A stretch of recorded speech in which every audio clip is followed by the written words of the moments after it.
E Fê, existem muitas máquinas no mercado, IFU, Ultraformer e outras. O que você acha sobre elas?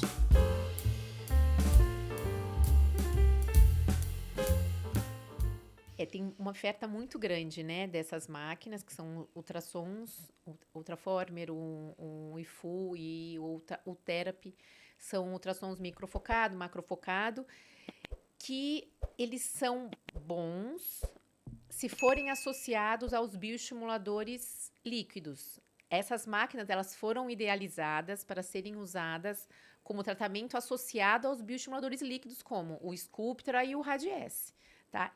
Na minha opinião, e por tudo que eu já estudei e li sobre essas máquinas, elas sozinhas não apresentam grandes resultados. Tá? Eu já fiz muitas sessões de Ultraformer, tenho pacientes que também fizeram só de Ultraformer. Assim, o resultado, na minha opinião, tá? Eu sei que tem muita gente que vai achar, eu tenho opinião diferente da minha. Na minha experiência, ele sozinho, essas máquinas sozinho, não tem um bom resultado. Se forem associados com os bioestimuladores líquidos, em alguns casos, tem uma Resultado melhora, um interessante. resultado melhor, né? Mas o grande responsável pela bioestimulação de colágeno na gente, do tratamento da flacidez, são os bioestimuladores líquidos. Não sou eu que falo, isso existem muitos estudos sobre isso, né? São os líquidos. Então, uma máquina para potencializar, em alguns casos, vale a pena. Mas, assim, não fazem milagres como falado por aí. Entendi. Né? Então, a primeira coisa, né, que um paciente que nunca fez ou tem vontade de fazer é sentar com um médico dentista, conversar, né, sobre isso. Para ver quais são as opções, porque muitas vezes não é um caminho, né? Pode ter outro melhor. Exatamente. E tudo depende de uma avaliação, né? Tudo depende da avaliação. Na avaliação inicial, você olha o rosto e conversa com a pessoa e já diz ali, já orienta no que seria necessário? Sim, então, na minha consulta inicial, eu gosto de conversar muito com o paciente. Então, no momento que eu estou conversando sobre a história médica dele, ou a história da vida mesmo, que sempre acaba entrando, né, em algo a mais, eu já vou identificando ali, né, o jeito do paciente falar, do paciente sorrir. Eu já consigo observar algumas assimetrias, né, alguns movimentos musculares, que aí eu já, nessa conversa mesmo, a gente, mesmo sem medir, tá, eu já consigo identificar, né, qual vai ser o ponto principal ali. Mas uma coisa que eu gosto muito de saber é da queixa principal do paciente, né? Porque algumas vezes eu olho para o paciente e eu falo, na minha cabeça, né? Eu vou tratar isso. E quando eu pergunto, qual é a sua queixa, né? O que te incomoda? Ele fala outra coisa. Uhum. E aí, sim, eu acho que a gente, claro que se faz sentido, né? A queixa do paciente, ele não vai te guiar para o seu tratamento, porque às vezes não faz sentido, né? Mas é uma pista, né? Por onde você começar muitas vezes, O que né? incomoda, né? O que traz desconforto, Exatamente, né? Muitas vezes é o mesmo do que eu tô indicando para a pessoa, mas às vezes não, né? E depois, no final, eu deixo a pessoa falar sobre a sua queixa, eu falo para o paciente se faz sentido ou não e o que eu faria, né? Mas eu gosto muito de saber o que o paciente, o que trouxe o paciente até aqui, sabe? Até o meu consultório. Você acaba ficando viciada em analisar rostos por aí ou não? Acaba.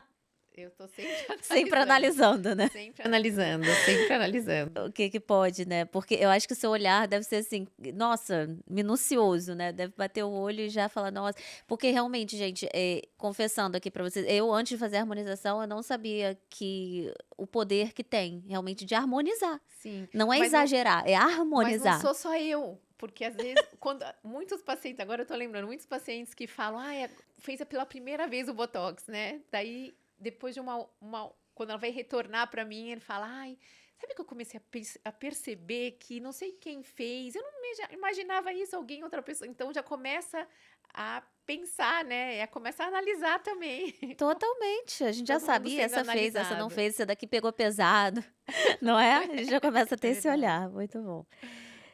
Então, Fê, olheiras, né? Nossa, é o fantasma na vida de muita gente. Aquelas olheiras, deixa a pessoa com cara de cansada, uma cara de uma pessoa mais velha, desgastada. Quais são as diferenças e suas indicações? Tem vários tipos, né? Sim, então assim, as olheiras, elas são fatores genéticos, hereditários, né, que estão inerentes ao processo do envelhecimento. Então, todo mundo vai ter olheira, né, mais cedo ou mais tarde. E o tipo das olheiras que varia de pessoa para pessoa, né? Então, tem aquelas olheiras muito profundas, né, que tem aquela cavidade aqui. Então, nesse caso, muitas vezes a indicação pode ser o preenchimento com ácido hialurônico, né? Quando a pele ainda não está flácida, daí pode ser um preenchimento ali bem profundo, suave, do jeito certinho, é uma opção, tá? Quando as olheiras já tem aqueles papinhos, aí já é um outro tipo de tratamento, né? O Fotora tem um protocolo que é o Smooth Eyes, que ajuda a melhorar essa condição dessa olheira com papinhos, uma olheira, né, volumosa, mas muitas vezes vai para a cirurgia, né? Muitas vezes a cirurgia plástica é a única Solução, né? solução para esse caso, tá?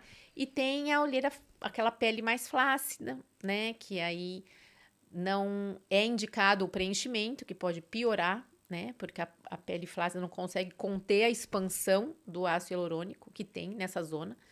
E aí a gente pode usar também o Fotona, né? Pode usar fios de PDO liso para tentar melhorar essa olheira, né? Porque o que a gente tem para fazer o bioestímulo de colágeno no rosto não pode ser usado na olheira. Né? Então, o que a gente pode usar para bioestimular a olheira são os fios de PDO lisos, que tem uma boa, um bom resultado, né? Mas também não é imediato,